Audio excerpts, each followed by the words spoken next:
Hi everyone, welcome to सरकारी add once again. तो इस वीडियो में मैं आप सभी के साथ एक इंपॉर्टेंट अपडेट शेयर करने वाला हूं जो कि एम्स बीएससी नर्सिंग की ओपन राउंड की काउंसलिंग के बारे में रहने वाला है। ठीक है, तो आपको जो है काफी टाइम से इस चीज का इंतजार था कि ओपन राउंड कब स्टार्ट होगा। तो फाइनली यहाँ पर नोटिफिकेशन आ चुका है। बहुत सारे कैंडिडेट्स ये भी बोल रहे थे कि इस बार ओपन राउंड नहीं होगा क्योंकि ऑलरेडी इतना लेट हो गया था, बट मैंने आपको काफी बार पहले भी बताया कि ओपन राउंड हमेशा होता है एंड वो जनरली लेट ही होता है। ठीक है, तो अब ओपन राउंड का देखो नोटिफिकेशन यहाँ पर आ चुका है। तो इसकी सारी इंफॉर्मेशन को हम लोग डिस्कस करने वाले हैं, क्योंकि देखो अगर आपको फर्स्ट राउंड की काउंसलिंग में, सेकंड राउंड की काउंसलिंग में अगर आपको सीट नहीं मिल पाई है तो ओपन राउंड एक ऐसा राउंड होता है जिसमें आपको कम मार्क्स पर भी सीट मिलने की पॉसिबिलिटी बहुत ज्यादा रहती है। ठीक है, क्योंकि देखो यहां पर सबसे बड़ा फैक्टर है 25,000 रुपए पे करने का। 25,000 का जो सिक्योरिटी अमाउंट है वो आपको यहां पर पे करना होता है। तो अब देखो बहुत सारे कैंडिडेट्स ऐसे हैं जिनको सीट नहीं मिली है और वो पार्टिसिपेट करना भी चाहते हैं, लेकिन हर किसी के लिए इतना इजी नहीं होता 25,000 रुपए का अमाउंट इतनी जल्दी अरेंज करना और उसके बाद उसको 4 से 5 महीने तक फंसा के रखना। क्योंकि जब आप इसको पे करोगे, ठीक है, तो आपको सीट मिले या ना मिले ये आपको रिफंड हो जाएगा एंड रिफंड होने का जो टाइम है कम से कम 3 से 4 महीने लगते हैं। तो इसको करने के लिए भाई हर कोई जो ट्राई नहीं कर पाता। तो जो कैंडिडेट्स कैपेबल हैं, फाइनेंशियल स्टेबल हैं और जिनके पास कोई भी बैकअप ऑप्शन नहीं है, उनको मैं यही सजेस्ट करूंगा कि ओपन राउंड की काउंसलिंग में आप सभी कैंडिडेट जरूर पार्टिसिपेट करें। अब देखो पार्टिसिपेट यहां पर करने का मतलब यह है कि जिनका रोल नंबर पीडीएफ में आया था, यानी कि जब आपका रिजल्ट डिक्लेयर हुआ था एम्स बीएससी नर्सिंग का, तो जब एक पीडीएफ आई थी वेबसाइट के ऊपर, अगर आपका रोल नंबर उसमें मेंशन था तो आप यहां पर एलिजिबल हो काउंसलिंग में पार्टिसिपेट करने के लिए, अदरवाइज नहीं हो। ठीक है, तो देखो यहां पर क्या है कि जो आपकी सेकंड राउंड की कट ऑफ थी, ठीक है, सेकंड राउंड की काउंसलिंग में कितनी कट ऑफ गई थी और ओपन राउंड में कितनी रैंक तक आपको पार्टिसिपेट करना चाहिए, ये मैंने एक वीडियो में ऑलरेडी पहले बताया हुआ है। अगर आपको वो वीडियो देखनी है तो उस वीडियो का लिंक मैं आपको कमेंट सेक्शन में प्रोवाइड कर दूंगा, तो उस वीडियो को आप एक बार जरूर देख लेना। आपको पता चल जाएगा कि भाई आपकी इतनी अगर रैंक है तो आपके चांसेस हो सकते हैं सीट मिलने के। अब ऐसा नहीं है कि भाई देखो अगर मान लो कि एससी कैटेगरी में जो है वो सपोज 7,000 के आसपास रैंक गई कट ऑफ रैंक, आपकी रैंक 15,000 है, ठीक है, आपकी ऑल इंडिया रैंक 15,000 है, तो देखो चांसेस काफी कम है। फिर भी पार्टिसिपेट आप जरूर कर सकते हो, ऐसा नहीं है, लेकिन यह है कि अगर आपको कोई प्रॉब्लम नहीं है कि भाई अगर मेरे 25,000 कुछ टाइम के लिए होल्ड रहेंगे भी एंड मुझे कोई ज्यादा फर्क नहीं पड़ेगा तो आप जरूर ट्राई करो। बट यह है कि उससे बहुत ज्यादा इफेक्ट होता है, तो मैं आपको सजेस्ट नहीं करूंगा कि भाई 7,000 अगर सेकंड राउंड में कट ऑफ रैंक गई है एंड 15,000 आपकी रैंक है तो भी आप पार्टिसिपेट करने के लिए चल दे रहे हो। ठीक है, तो आपको अगर एक आइडिया चाहिए, एक रफ आइडिया कि आपको अपनी कैटेगरी के अकॉर्डिंग किस रैंक तक ओपन राउंड में पार्टिसिपेट करना चाहिए, तो आप मेरी वो वीडियो जरूर देख सकते हैं, उससे आपको काफी ज्यादा हेल्प मिलेगी। ठीक है, तो उसमें मैंने सिर्फ ये बताया है कि भाई अगर आपकी इतनी रैंक है तो आप जरूर पार्टिसिपेट करें, उससे ऊपर वाले भी कर सकते हैं, उनके लिए कोई मनाही नहीं है, बट ये है कि आपके ऊपर डिपेंड करता है वो। ठीक है, अब देखो यहां पर इसका पूरा प्रोसेस समझेंगे, कैसे सारी चीजें होती हैं, कैसे करना होता है, लास्ट डेट क्या है इसकी।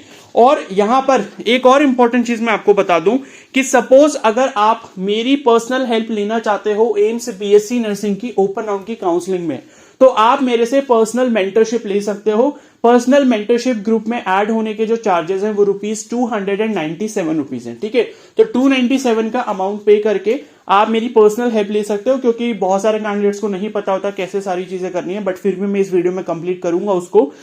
बट उसके बाद भी आप मेरे से जैसे सजेशन लेना चाहते हो कि चॉइस फिलिंग कैसे करनी है, किस एम्स को ऊपर रखना है, ताकि आपकी जो पॉसिबिलिटी है एम्स मिलने की वो मैक्सिमम हो जाए, तो मेरे मेंटरशिप ग्रुप में अभी ऑलरेडी 120 से ज्यादा मेंबर्स हो चुके हैं, तो उनको मेरे ऊपर ट्रस्ट है एंड काफी लोगों को मैंने ऑलरेडी सिलेक्शन दिलवा दिया है एंड जिनके कोई भी चांसेस नहीं लग रहे थे उनको भी ऐसी ऐसी पॉसिबिलिटीज मैंने बताई जहां पर उनका सिलेक्शन हो गया एंड फाइनली अब वो बीएससी नर्सिंग एक सेंट्रल गवर्नमेंट के इंस्टीट्यूट से कर रहे हैं। तो आप लोग मेरे कम्युनिटी पेज जो है यूट्यूब का, उस पर जाके आप चेकआउट कर सकते हो, वहां पर मैंने काफी सारे टेस्टिमोनियल्स अपलोड किए हैं, तो उनको भी आप जाकर चेकआउट कर सकते हो। ठीक है, तो अगर किसी को मेरी मेंटरशिप चाहिए तो वो मेरे को टेलीग्राम पर डायरेक्टली मैसेज कर सकता है। टेलीग्राम आईडी आपको स्क्रीन पर दिख रही होगी और इस पर मैसेज आप भेज सकते हो एंड उसके बाद आपको जो है QR कोड भेजा जाएगा पेमेंट के लिए। पेमेंट करने के बाद आप ग्रुप में ऐड हो जाओगे एंड साथ ही आपको मेरा कॉन्टैक्ट नंबर मिल जाएगा जिससे आप मेरे से डायरेक्टली बात कर सकते हो, ठीक है। एंड बाकी किसी और डाउट के लिए प्लीज मुझे टेलीग्राम पे परेशान ना करें। अगर आपको पर्सनल मेंटरशिप चाहिए तभी आप मुझे मैसेज करें टेलीग्राम पे, अदरवाइज कमेंट सेक्शन आपके लिए है, तो आप मुझे कमेंट्स में अपने डाउट्स बता सकते हैं, ठीक है। तो अब देखो यहां पर क्या है, आपकी जो काउंसलिंग है वो ओपन राउंड की ऑनलाइन मोड में ही होगी, ठीक है। तो काफी पहले तक क्या होता था, ऑफलाइन मोड में भी होती थी, बट 2-3 साल से क्या हो रहा है, ऑनलाइन मोड में ही हो रही है जब से कोविड वगैरह है, ठीक है। तो ऑनलाइन मोड में काउंसलिंग होगी। Registration and exercising of choices AIIMS open round, ठीक है। तो ये देखो सिर्फ BSc नर्सिंग के लिए, अभी BSc पैरामेडिकल का नोटिफिकेशन नहीं आया, वो भी जब आ जाएगा तो मैं आपको इन्फॉर्म कर दूंगा, ठीक है।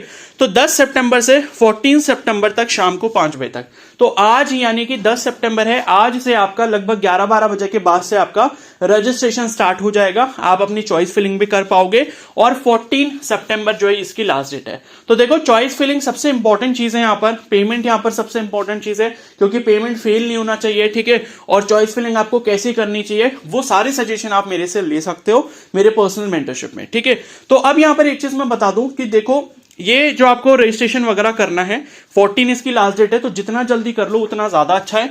और चॉइसेस एक बार लॉक करने के बाद चेंज नहीं होती। तो और एक चीज यहां पर ध्यान रखना कि चॉइसेस जो आप फिल कर रहे हो बहुत केयरफुली आपको फिल करनी होगी, क्योंकि अगर आपने मान लो आप नॉर्थ इंडिया से बिलोंग करते हो, आप दिल्ली से बिलोंग करते हो या हिमाचल से बिलोंग करते हो, आपने मंगलागिरी का कॉलेज भर दिया। अब एम्स मंगलागिरी जो है वो आपका साउथ इंडिया तेलंगाना साइड में है, हैदराबाद साइड में है, और आपको सपोज वो अलॉट हो गया, तो यहां पर जो आप 25,000 का रजिस्ट्रेशन अमाउंट पे करोगे और आपको सीट मिलने के बाद आपका मन करता है कि अब मेरे को एडमिशन नहीं लेना, तो आपके हाथ से 25,000 रुपए चले जाएंगे, ठीक है। तो ये चीज आपको बहुत अच्छे से ध्यान रखनी है कि जो भी आप कॉलेज सेलेक्ट कर रहे हो वो ये समझ के आप सेलेक्ट कर रहे हो कि अगर ये मुझे मिलता है तो मुझे इसमें एडमिशन लेना पड़ेगा, और अगर नहीं लोगे तो जो 25,000 का अमाउंट आप पे करने वाले हो यहां पर, जो कि सिक्योरिटी फीस है, वो आपको रिफंड नहीं किया जाएगा। तो देखो 25,000 रुपए सिक्योरिटी फीस लेने का इनका जो मोटिव है वो यही है कि अगर कोई भी बच्चा ओपन राउंड में सीट लेता है हमसे तो उसको कंपल्सरीली एडमिशन लेना ही पड़ेगा। अगर वो नहीं लेता है तो उसकी तरफ से उसको 25,000 का लॉस होगा।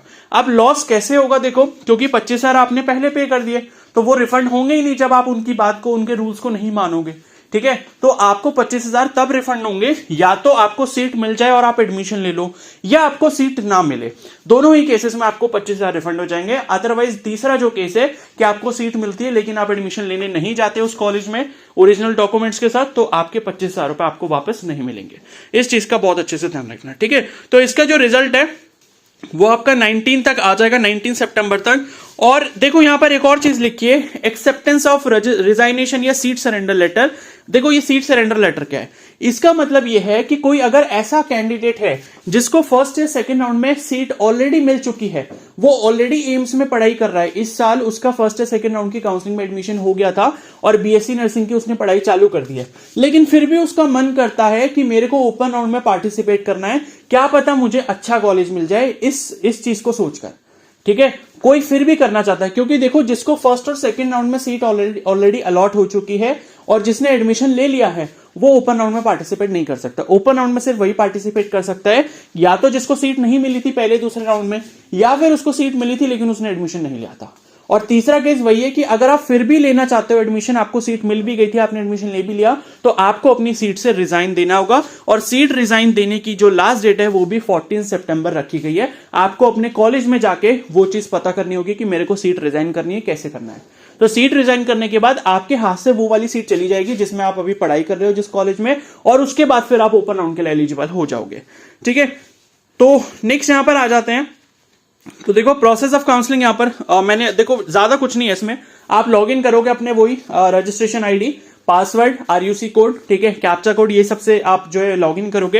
एंड लॉग इन करने के बाद वहीं पर आपको जो ओपन राउंड काउंसलिंग का ऑप्शन दिख जाएगा। अभी हो सकता है ना दिखे, 11-12 बजे के बाद दोपहर तक दिख जाएगा, बट आज से जो है आपका रजिस्ट्रेशन प्रोसेस स्टार्ट हो जाएगा, ठीक है। तो उसमें रजिस्ट्रेशन वगैरह का बहुत ज्यादा कोई लेंदी प्रोसेस नहीं है, रजिस्ट्रेशन करना होगा आपको, ठीक है। थोड़ा बहुत हो सकता है आपको पासवर्ड वगैरह फिर से हो सकता है बनाना पड़े, एंड जिन्होंने पार्टिसिपेट करा है शायद उनको नहीं बनाना पड़ेगा, ठीक है। तो वो आप रजिस्ट्रेशन कर लोगे, उसके बाद फी पेमेंट आपको करना होता है 25,000 का।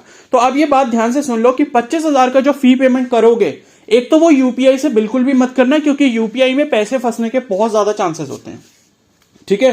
तो जब भी आप 25,000 रुपए का पेमेंट ऑनलाइन कर रहे हो, आप डेबिट कार्ड या फिर क्रेडिट कार्ड का ही इस्तेमाल करें, बिकॉज काफी पहले से ये चीज मैं डील कर रहा हूं तो मुझे इसके बारे में ज्यादा पता है। इनकी वेबसाइट के सर्वर में इश्यूज रहते हैं, बैंक के पेमेंट जो पेमेंट सर्वर्स हैं उसमें इश्यूज रहते हैं। तो आप यूपीआई का इस्तेमाल बिल्कुल भी ना करें, अगर आपको ऑप्शन मिलता भी है। आप सिर्फ क्रेडिट या डेबिट कार्ड का ही इस्तेमाल करें।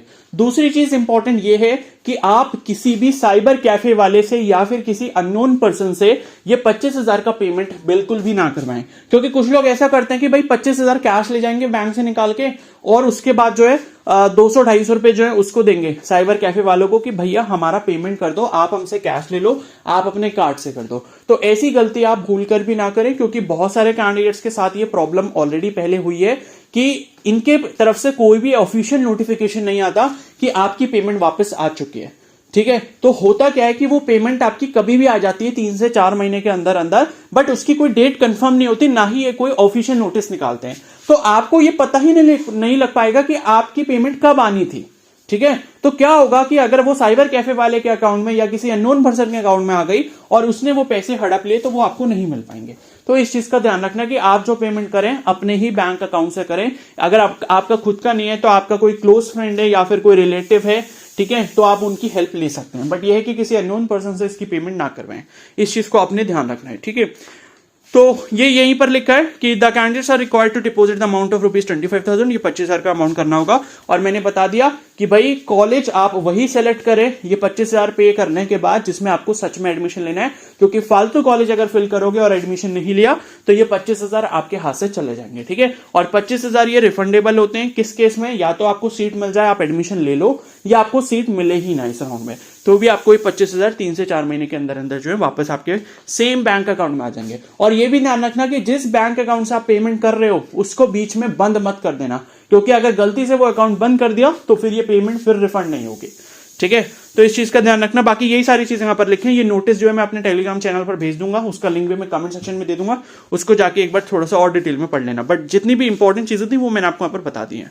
ठीक है, और उसके बाद यहां पर है कि जिसको सीट मिल जाएगी उनको ये सारे डॉक्यूमेंट्स लेके जाने होंगे। एडमिट कार्ड हो गया, ओपन राउंड की रजिस्ट्रेशन स्लिप हो गई। तो देखो ओपन राउंड में जब आप रजिस्ट्रेशन करोगे तो एक आपका फॉर्म जो है जनरेट होगा, उसके प्रिंट जो है वो डाउनलोड करके रख लेना, वो आपको चाहिए होगा। ठीक है, फिर offer letter, seat allocation letter, ये तब आएगा जब आपको सीट मिल जाएगी। और उसके बाद आपका 10th का पासिंग सर्टिफिकेट, 10th की मार्कशीट, 12th का पासिंग सर्टिफिकेट, 12th की मार्कशीट, आपका कैटेगरी सर्टिफिकेट। ठीक है, ये सारी चीजें आपको चाहिए होंगी।